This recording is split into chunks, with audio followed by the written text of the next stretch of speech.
So I'm Jim Black, and I'm here with Ed Stroud, and we are Agent Growth Hub, and we do this every week, every Thursday, and it's streamed through Workplace, recorded all the calls. You can go back and watch these. And today we're going to talk about, again, one of the more important topics, which is negotiation tactics 101. And Ed just went to grab the book from his bookshelf, which was Difference by Chris Voss. So I highly recommend that. So that's the homework. If you've never read that book, read that book. And I was just briefly saying that when I go into a negotiation, I do think that most likely the other side is thinking that they want to split the difference. If we've got a listing at 500, we get an offer for 480, they're probably thinking 490. And I tell my sellers that, but that doesn't mean that that's the strategy we should be taking. And one of the biggest things Chris Voss talks about in that book is, basically whoever's, gives the last, whoever's actually given the counter is actually the one who's losing, essentially. So our goal in that conversation is to get somebody else to give their number. So when some, buyer says, buyer's agent says, hey, what's the lowest they'll take? I just encourage a great offer. I encourage an offer. If I start saying, I start giving a little, I'm going to probably end up giving too much. I'm going to give too much information. Jim, I learned a lot about this in real estate. I've been in real estate most all my life, but when I became a realtor, I learned a lot about how negotiations are better, because I always compare it to like, hey, you put your car up for sale out in your yard and throw a for sale sign on it. What does everybody do? They come by and they go, well, what's the best deal you'd do? Would you do 5,000 when it's 7,000? Would you do 5,000? And used to, from a negotiation standpoint, people would be like, well, I might do 5,500, or I might do 5,800, or why are you negotiating when there's no deal really on the table, right? So in real estate, we're basically signing a contract, and it says, if you sign this, we've got a deal. But if you don't sign this, then you're going to have to counter offer. And the thing I like about that is, if you have somebody say, do you think they'll take this? Well, we don't know what they're going to take. So what I would do is come with the strongest offer, or I would, come with your best offer you can do. And if the answer is no, then you'll know. So I thought that was an interesting way to learn some negotiation tactics. When people today ask me, would you take less for that? I say, I don't know. You probably ought to are you giving me cash right now? Is that what you're doing? You put that cash in my hand, I'll tell you if I'll take it or not. I always think that's fun. Yeah, well, I'll give you an example. So we actually put an offer on a property. Actually, Keith, he's on the call. He actually did it for me. We offered much lower than the list price. There was a lot going on with the property, and they came back and they rejected the offer. And and their response was, why don't you come up with a higher offer, and then we'll entertain it. On their side, that's a great move. That is exactly what I would have done. If I was not willing to work anywhere near those numbers, I'm basically putting it back. And most of the time, the agent's going to come back and say, okay, well, what about this? And then right. As on that seller side, just keep getting them, come up 25, 50, 100. Now we've bridged the gap without actually moving at all. What I told Keith, because Keith was representing us on it, is Keith, just let them know, we would be open to a counter offer. Just, if they want to send something to us, we would definitely chat. So I basically put it back on their side, because I knew as soon as I started going up, I've just lost my negotiation power. And I also knew that maybe it will sell at that price, but I don't think it will. And I'm willing to wait it out. Because you also, as an agent, one of the challenges is, you're you see this, like a real estate agent whose mortgage is due on the 1st, and they're trying to figure out how to make sure this deal gets to the finish line. And we're going to negotiate whatever we can.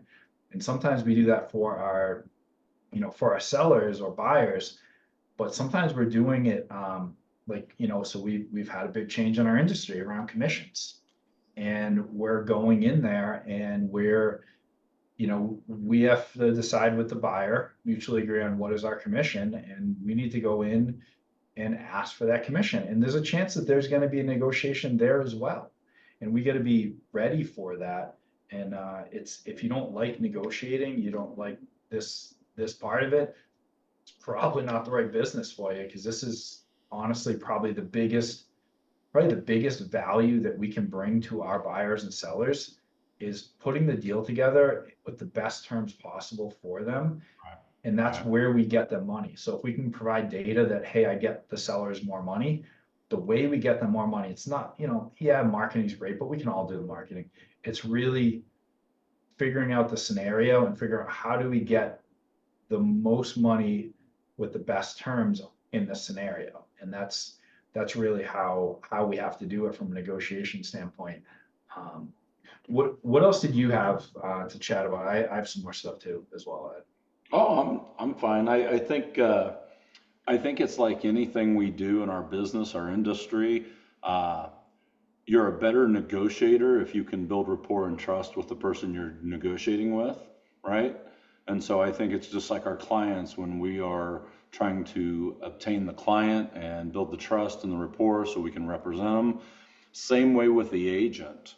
We need to build trust and rapport with that agent. Hopefully that you have a history with that agent in a good way, because that makes it a lot better right off the bat.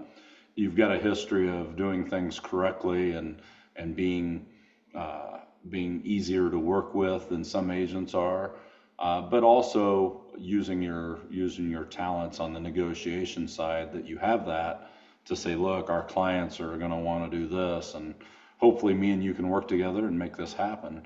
I think that relationship is key, and doing things, not being a lazy realtor, but being the realtor that's going to take care of a lot of stuff, because sometimes the fact that you're willing to do extra with that other agent helps you in the client, it helps your client in that process, right?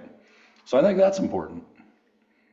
Yeah, if I mean, if you think of the whole process too, from, okay, we're working with a seller. Okay, where does our first negotiation happen? So the first thing that happens, you sit down with the seller and, okay, I'm sitting down with the seller, and let's say my fee is 3% on the seller side. And, you know, I sit down with the seller and the seller says, will you do it for 2? You know, the answer could be as simple, no. Any other questions? I mean, you know, you want to make sure you're showing value, but sometimes people are asking for something to see if you will say yes. They feel like they have to ask. Somebody told them to ask. The same thing when, you know, you're going ahead, so you agree on whatever fee with the seller, and then now you've got an offer coming in. And again, we talked about the agent asking, will they take less? And the answer is, we'll submit an offer, they'll look at all the terms and decide if it makes sense to them. So I would suggest you submit whatever your best offer is. So I'm not giving anything up there, but now we have a home inspection. So home inspection happens, and I've had this happen many times. The buyer agent says, the buyer doesn't want to lose the house. They really love this house. This is the house for them. But can you please ask the seller if they might do these 3 things? What the agent really said to me was, the buyer's going to buy the house regardless of what the seller does and does not do, which is what I relay to the seller. And then the seller says no, and the buyer moves forward.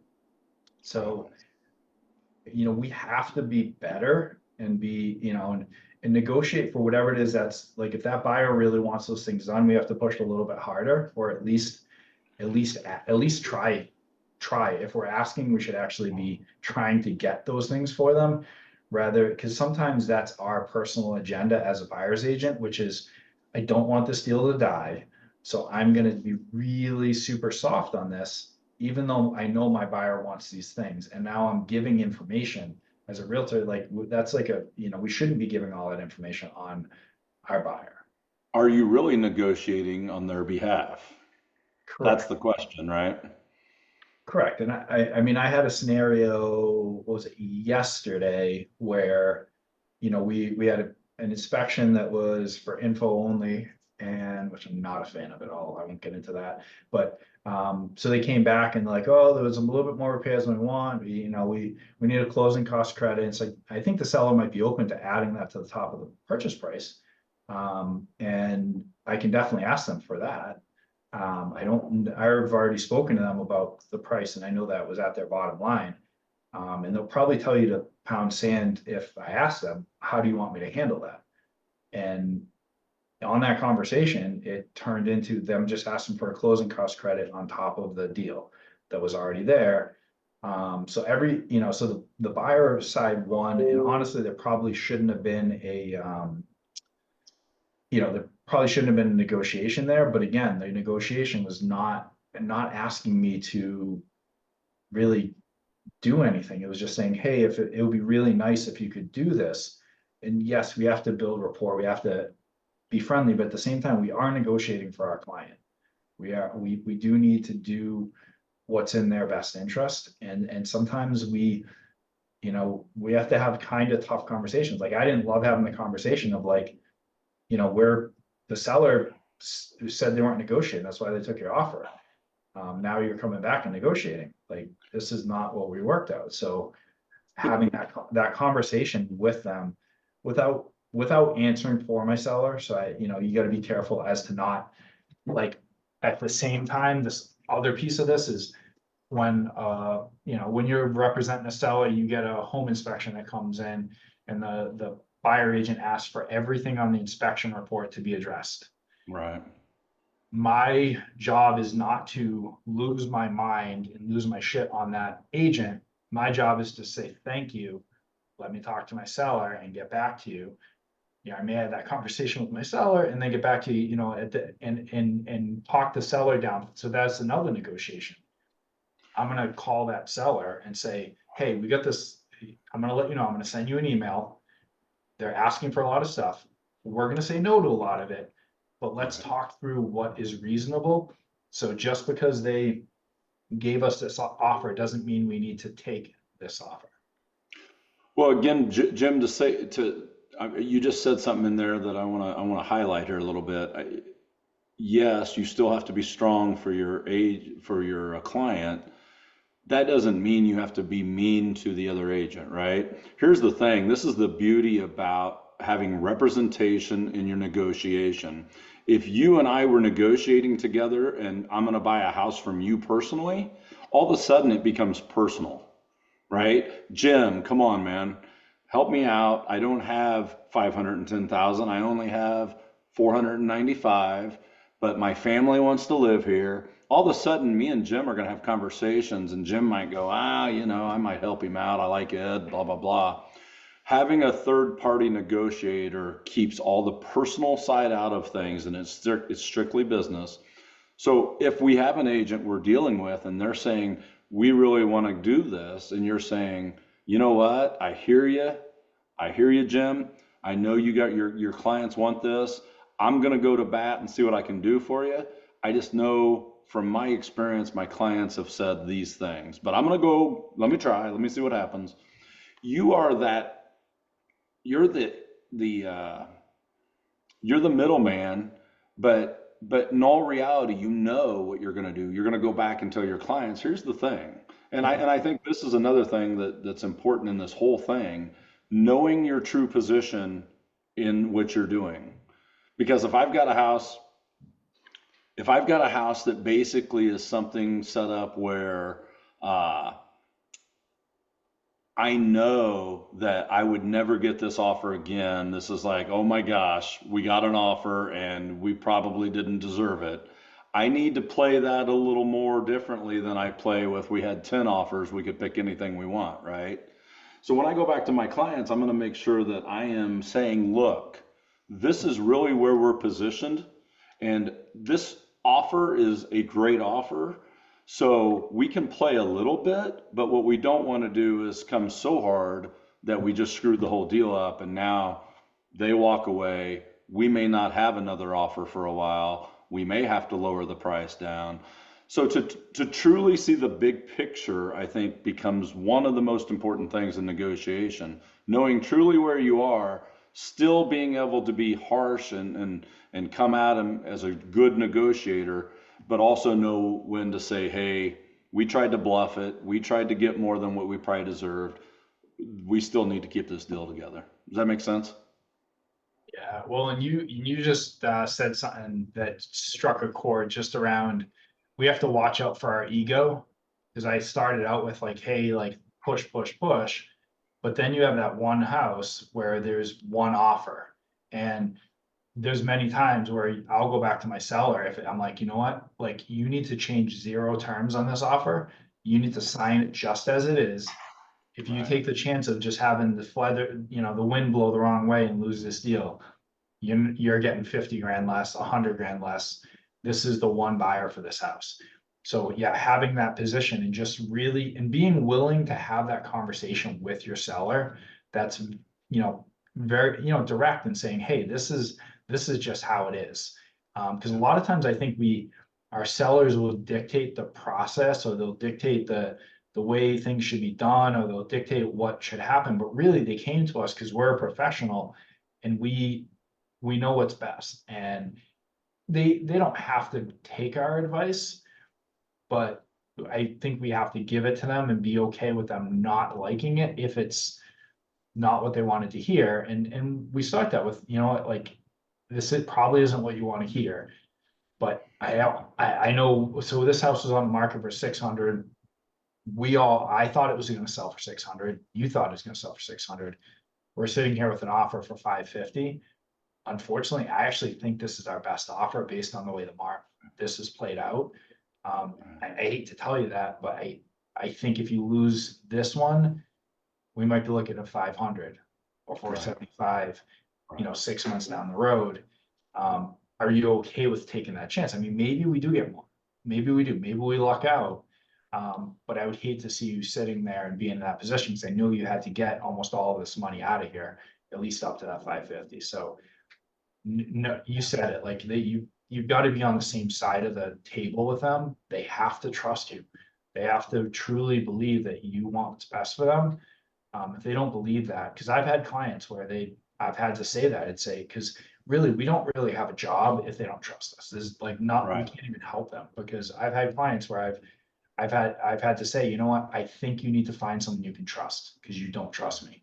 Because otherwise you would take some of my suggestions and you're dictating this whole process based on you that have sold 2 houses in your year, in your lifetime. I don't, I just, Well, I'm a fit for this. I think that also is all about your listing presentation and your sit down and going through that stuff. When they say, gosh, we want 600, and you're saying, just in your scenario there, Jim, we want 600. Well, it might bring 600, but I think it's more like 560, 570, right? And when they say, well, we want to do it for 600, I think it's our job to say, okay, let's walk through the scenario. Let's talk about this so we know, because I'm willing to try something for you. Now, there's times that I'm not willing to try. If they say I want 650 and I know it's worth 550, I say, gosh,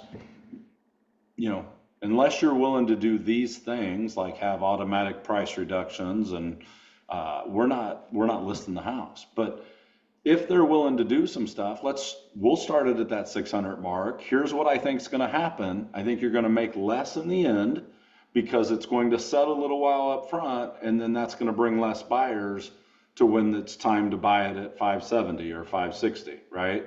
So if that's the case, I want you to know it might go down to 550 at that point. Are you willing to gamble that? Because I'm not gambling anything. You're gambling with your money right now. Obviously, I think it'll make you and I both less, unfortunately, but I'm willing to do that if that's what you want.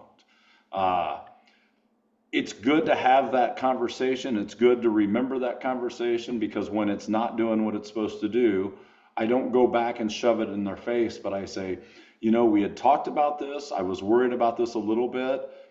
Maybe I have to come in at that point a little earlier and say, it's looking like it's headed this way. So do you want to make a move quicker here, or are we still waiting the first 30 days or whatever it is, right? that conversation and those things that we bring up, we have to negotiate with our sellers, for crying out loud, right? Not only now for commission, but well, not on the seller side. I guess that's more on the buyer side.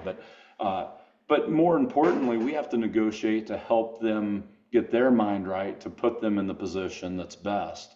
And everything's a negotiation. Everything's a negotiation.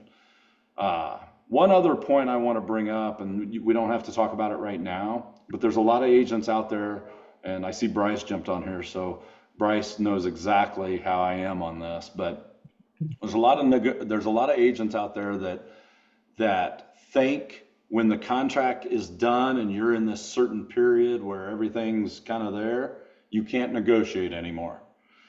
Well, you can't because the contract says you can't, right? Well, that's not true. You can negotiate anything if both parties are willing to move on it, right? And it makes me laugh when we do this sometimes, because there's times we have this come up and I'm like, go ask. Let's just go ask for it. Let's go try to get it. Let's tell them this is some of the reasonings and we think this. You can still negotiate all the way to the closing table and at the closing table if you needed to, right? As long as both parties agree to do something, I don't care what that contract says. We change it and we move on. So I think that's something else that we could dig into a little bit, probably. Yeah, no, I've definitely had that get a week before closing and the attorney sends a letter asking me to reduce my commission to half of what it was, things like that. Right. So, but again, both parties have to agree on whatever that is, and we have to know we have to know what we're worth. So I think when we're sitting down with a buyer or seller and we're signing a contract, whatever that amount is, it has to be something that we believe we are worth. And that's, I think, one of the biggest struggles I'll see with agents is they may ask for one commission, they don't really believe they're worth that. So they quickly negotiate down to the commission that they believe they're worth. And some of them are worth less than that. And some are worth more, but knowing what you bring to the table and what you're worth and being willing to walk away. Because a lot of times people will like say like, hey, I'd really like to pay, I want you at this price. And it's like, no, my price is X. So if you want me, it's over here. And being willing to walk away and this ties into like just in general in this business is if we are not attached to the outcome, it's going to be so much better. And that, I mean, our job is to be objective for our clients. So if we can say like, this is what I'm worth, this is, I'm not willing to negotiate that piece because this is what it is. But at the same time, you touched on it briefly earlier on the selling directly and I've bought and sold a lot of real estate personally. Probably half of it I represented myself and half of it I did not represent myself. My personal opinion, having somebody else represent me is how I'm going to do it going forward. And that's why I had Keith, show it to my partner, write up the offer, because I've almost killed deals. I've given away the farm because when it's mine and I have emotional attachment, because it's one thing if you have like a $10,000-$15,000 commission. It's another thing when you are getting a check for 400,000 or whatever it is from a property you're selling. Your attachment is so much bigger, and I am not capable of representing myself properly. And so going forward, even on my flips, like I will go and be the investor. I've got one that's closing this next month. After that, I'm done. Like I'm not going to be my agent because I cannot have if we can't be objective, we can't represent that party well, and I cannot represent myself well and be objective. Some people can do it, but and sometimes you need a sounding board, like a second, like, I could ask Keith, I'd be like, Keith, am I being an idiot? Like, am I like, am I being unreasonable? Because most of the time I am. Most of the time I'm like, I get caught up in screw these guys. Like I do that a lot. Like if I can't win, I will take my ball and I will go home. And I don't care what the outcome is, even if it affects other people in my world. So if I can have somebody who, is getting, that smaller check, who can stay objective and can detach the money from themselves. And that was one thing this ties into it, but doesn't tie into it. A lot of times when I have somebody who's like a newer agent and say they don't have like any sort of like LLC or corporation set up, is to do a simple task that I thought was simple, was having two bank accounts. Everything goes in one account, and pay yourself a weekly, bi-weekly, monthly paycheck that is a direct transfer from that account to the other. So the account of the money you make is not your money. The money you get every couple weeks is your money. And I know for me, from day one, I did that, and it kept me staying objective. You know, I was able to actually like detach the two and stay objective in the scenario. Oh, I love it. I love it. Marvin says, I definitely have to take my ball and go home. Great analogy. Yeah, And to be honest, sometimes it is the right thing to do, right? So I would say give yourself a little bit of grace, Jim, but it sure is nice when you have that representation in between, because at that point, it's you can at least bounce the idea and talk through it and say, but the idea of us as negotiators is to not bring in the personal or the drama, or because I know we all have had it where we've talked to our seller or our buyer and they went, well, screw them then. If they don't want to come down on price, they're overpriced, blah, blah, blah, blah, blah.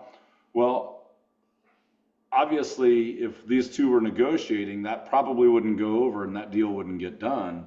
But what we can do is listen to all that and take the real nuts and bolts out of it to come back and say, I think our buyer thinks that it's a little overpriced, and that's why he gave the offer he did. And in fact, here's some comps for us to show you that kind of helps relate to that. And that's one of the reasons why we made the offer we did. Would you reconsider or would you counter? We are now the professionals doing that, and we don't have the screw them mentality and you guys suck or whatever else, right? Emotion is what definitely gets in our way from a negotiation tactic. And that's where third parties help. And that's why we're better negotiators, right? We know the contracts, number one. We know exactly how to negotiate within that contract. And if you don't know your contracts, that's the number one thing I would ask, know your contracts. The other thing I would say is sometimes we are dealing with less than average agents. Ever have that happen? So that was actually that was going to be my next. Go for it, buddy. So I realized, yeah, in the last like week or two, you have those days or weeks where you're like, I don't know about this business. I mean, I've been doing this for 15 years, and there's those days where I'm like, I think I'm just going to go home. I think I'm done. And and what I realized is, honestly, that is what drains the most energy for me. It's not a buyer or seller that's difficult. It's not any of that. A lot of times it's exactly what we just described. And I've had scenarios where, the agent was literally just pushing paper. Like, you have a conversation with the agent, they push the paper over to the seller or the buyer, and they push the paper back. There's no actual conversation. There's no like talking sense into your client. And some of the things that I've done in the past, when I realized that I feel like I'm on the other side of the phone, I'm like, how can I actually communicate this information and have it actually get to their client? Is I will ask the agent, I'll say, hey, what do you think about, if I feel like they're open, what do you think about having a three-way call, me and your client? What do you, would be okay if I reached out to the client's attorney and chatted with them? Would it be okay if I reached out to the client's lender? Like whoever it is that's in that deal that I can have an intelligent conversation with, where I can actually explain what I'm trying to explain. So maybe somebody can explain it to them if the agent can't. Right. The barrier for entry is like so low, and it hasn't changed even as the market got a little bit weird and different. I don't feel it changing, which is unfortunate. I think we're gonna stay with a lot of that happening, at least for the foreseeable future. So just having the ability to identify, maybe there's somebody else besides the agent in this transaction that I could communicate with. Because I've had agents check out too, where like we're halfway through the deal and they're like, yeah, I'm done. I can't deal with this anymore. And in our state, in our state, Jim, we can actually request to present the offer. Now, their agent can be there, but we Yeah. can actually request to present the offer. And there's two times I can remember in the last 3 to 5 years that I kicked myself in the butt. I did not do that Yeah. because the agent on the other end didn't understand all the different things back in 21, 22, and a little bit of 23, where things were crazy, multiple offers. There were clear better offers from us that got turned down because, and I'd go through it with the agent. You understand escalation? Do you understand, just boom, boom, boom, boom, all the way through? And so let's reiterate it again. All right, I feel good. I think you're going to be able to do this. And then I find out what they ended up taking, and I'm like, oh my gosh. So sometimes, I don't know if you have that in your guys' state or, Yeah, we can do the same thing yeah. here as There's well. times I think we should. And it's kind of a slap in the face to the other agent. I get it, but hey, my client really asked me to do this, and I don't do this a lot, but my client asked me to, and it's something that if my client asks me, I have to do, right? So I can put it back on my client. They don't know my client. Again, I'm that third party negotiator. I get to say. Yeah, it's probably one of the harder things to do in this business right now, is just trying to make sure that the information that's coming out of your mouth actually gets all the way to the other side of the transaction, so there isn't a miscommunication. I've had a couple of them in the last week, and I was like beating my head against the wall, and I'm like, I don't, and event like I didn't get the information over there. There was no good way to do it, and eventually we said, okay, we just got to find another person for this property, because we're not going to get to the finish line if it's this hard every time. Right. And the other thing that I would throw out there, and if you're in a multi-offer market still, I don't know, how are you up there, Jim? Is it multiple offers coming out on everything? So not on everything, but we definitely, like, if it's a nice property, if it's a hot property and in the right price range, some of them are still stupid. But Right. it's not, every house was stupid for a while, and now it's like, the really nice ones that come up infrequently will still go for 50,000 over, 100,000 over in inspection. So a lot of times, I mean, not a lot of times, but we've done it several times where we've just stepped in and basically said, look, I know you got 5 offers, 10 offers, 15 offers coming in. Here's my question. If we could bring X amount today in an offer, can we close it down and be done?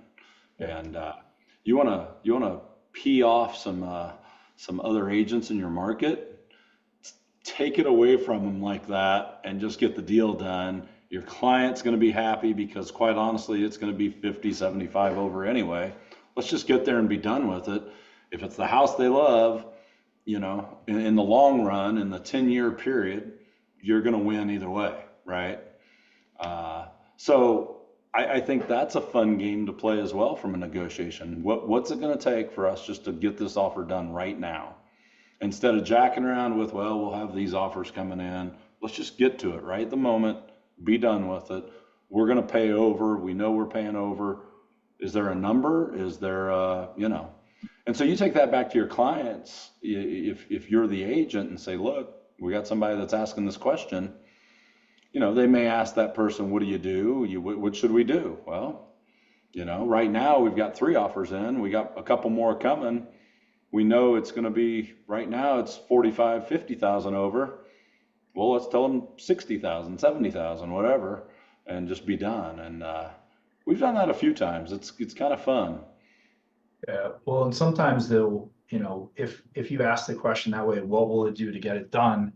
And maybe they won't answer it. You mentioned it, like, you just say, okay, well, if I came in, like 4.25, you think that would do the trick? And just, you're probably going to get some information. Some agents won't give you the info, but some will. And in that scenario that you just described, your buyer's goal is to get the house and do whatever it takes. And if I'm on the seller's side, there's probably an offer, there's a price, there's a term where Yes, there if you is. get it, you're like, hey, like, we're just going to take this and run. So if you give us, 25,000 more than this other person with no contingencies, like we're just gonna take it and run because our odds are good that that's gonna be as good as it gets. And we're willing to take that and run with it. Uh, But yeah, I think, And from a negotiation standpoint, look what you did for your client, because this house was gonna have 10 offers. They were gonna probably get close to the number you were already at. You just did it quickly and got it there. They're super happy about that, right? Uh, and if, Well, and then they're not out of their house for the next day too. You probably had showings all day tomorrow, and those other 5 offers coming. So the sellers are excited. They don't have to be gone a whole nother day. That's a good point. that's huge. Any other like questions, comments on negotiation tactics that anybody has before we go for the day? We like to so Ed mentioned me earlier. I work with Ed, his right hand man, if you will. When we represent sellers, we love disclosing the offers we have in hand. It's like Ed said, he's a high D if you haven't put it together. He likes getting to the point. So I have an offer in, here's what it is. And agents like calling me because they know they're going to get it, and we have that consistency. And I'm not wasting their time or their buyer's time, and they know, like, hey, I want to play ball there, or I'm out. So we're in Missouri, Kansas area. We have that option to disclose offers.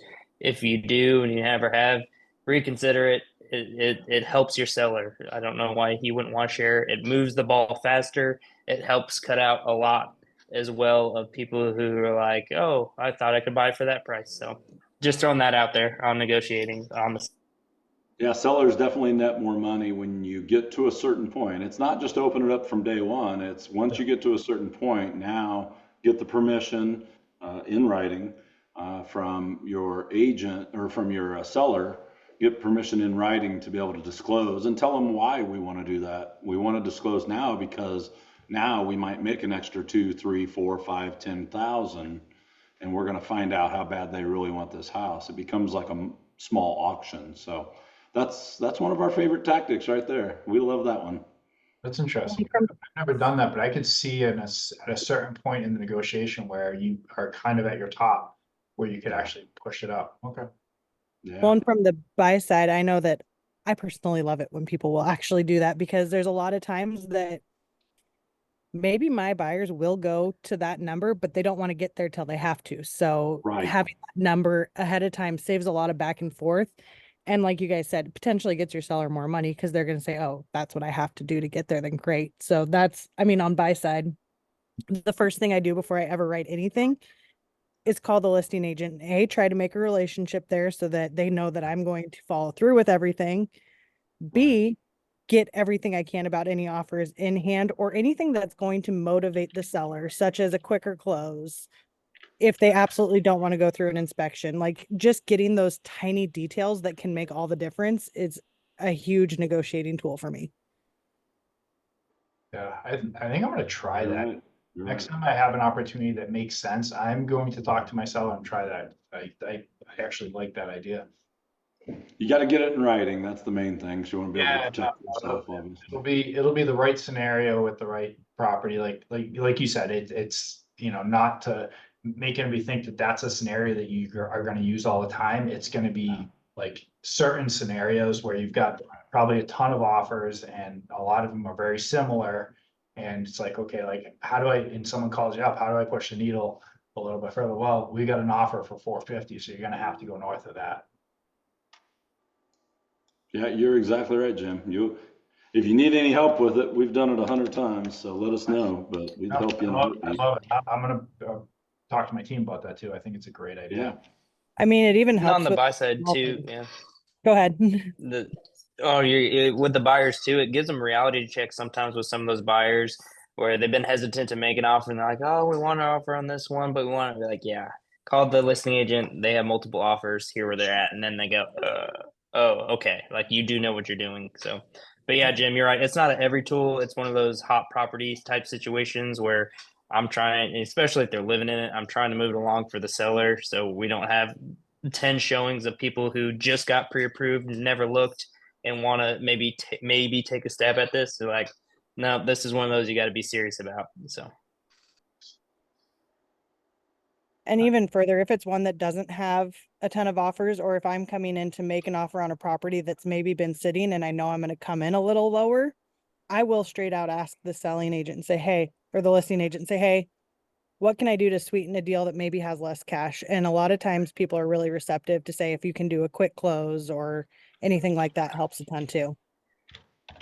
Always getting the info from somebody else, like always asking them like, hey, what can I do? Rather than say, hey, I'm gonna do this.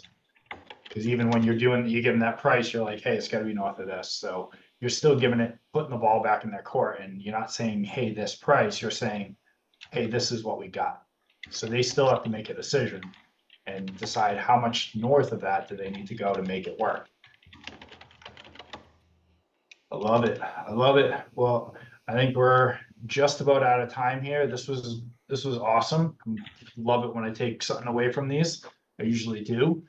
And we will be doing this again next week and the week after and the week after and the week after. Hope to see you guys next week. Thanks, Jim. Thanks, Ed. See you guys. See y'all.